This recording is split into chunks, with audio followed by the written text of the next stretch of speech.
समय श्रेष्ठ नहीं होगा, आने वाला समय श्रेष्ठ नहीं होगा। संस्कार का देना बहुत जरूरी है। संस्कार हो बच्चों में तो वो श्रेष्ठता बन जाती है। संस्कार का होना जरूरी, और जितने जितने जीवन में आप श्रेष्ठ संस्कार दे सकते हैं।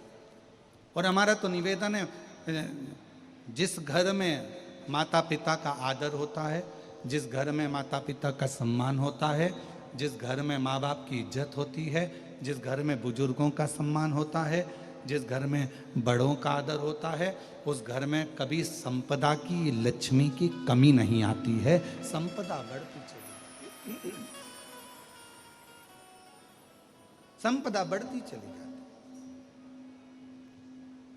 बस आप जितना आदर कर सकते हो, जितना सम्मान कर सकते हो, जितना आदर कर सकते हो वो करो।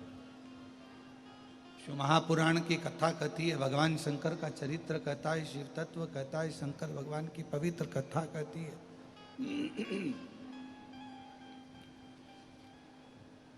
पितृलोक में जैसे ही भगवान देवाधिदेव महादेव का आगमन हुआ,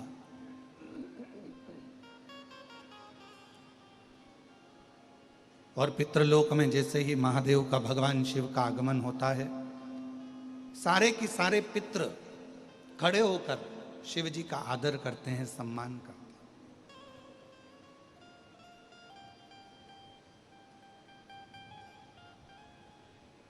अब कितनी सुंदर बात कही है, पितृ शिव जी का आदर कर रहे हैं, शिव जी पितरों का आदर कर रहे हैं, क्योंकि हमारे धर्म पत्नी माता पार्वती जी के नाना नानी हैं।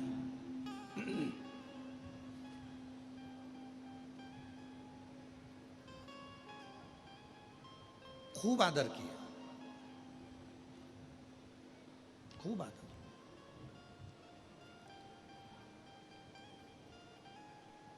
जब पितृलोक से भगवान शंकर जाने लगे, थोड़ा सावधानी से कथा सुनिएगा, बड़ी सुंदर कथा है, और ना जाने कितने कितने लोगों का कल्याण करने वाली है पवित्र कथा, कितने जीवों का कल्याण करने वाली यह अविरल कथा।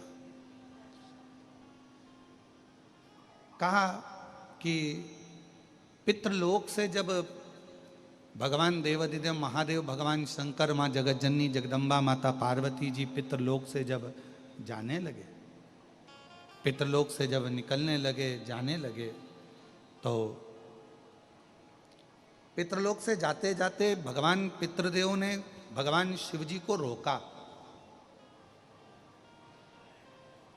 और भगवान शंकर को रोका, और प्रणाम कर कर पितरों ने भगवान शिव जी को रोक कर, प्रणाम कर कर, नमन कर कर विनय करा कि आप हमारी बेटी की बेटी आपके साथ में बिहाई है, माता पार्वती जी का विवाह आपके साथ में हुआ है, माँ जगतजननी आपके साथ में बिहाई है, आपसे एक निवेदन है कि संसार में रहने वाला मानव, दुनिया के कई लोग उनसे कहेंगे कि इनको पितृदोष लग गया, दुनिया के कई लोग कहेंगे इनको पितरों का दोष लगा हुआ है, पितृदोष लगा हुआ है, पितरों का दोष लगा हुआ है, पितृदोष लगा हुआ है। पर वो पितृदोष लगता क्यों?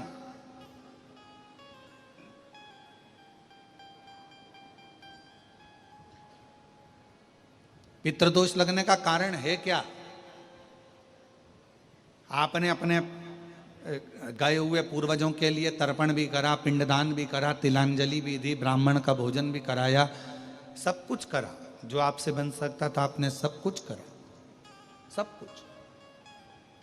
फिर पितृदोष कैसे लग गया? फिर पितरों का दोष कैसे लग सकता है?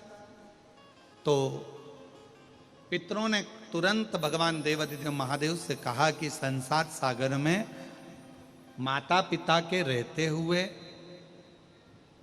उनका आदर ना कर पाना, या माता पिता को जब प्यास लगी उस समय पर जल प्राप्त ना हो पाना, या किसी न किसी रूप में माता पिता के, पूर्वजों के आदर से वंचित रह जाना, फिर माता पिता के चले जाने के बाद, बुजुर्गों के चले जाने के बाद वो दोष घर में लग जाना, पितृदोष की संज्ञा में आता।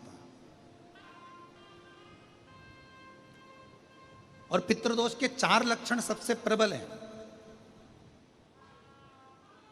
ये कोई भी अनुभव कर सकता है। पितृदोष के 4 लक्षण में पहला लक्षण है 1 रुपया कमाओ, 1.25 रुपये खर्च हो रहे हैं, समझ लेना पितरों का दोष है।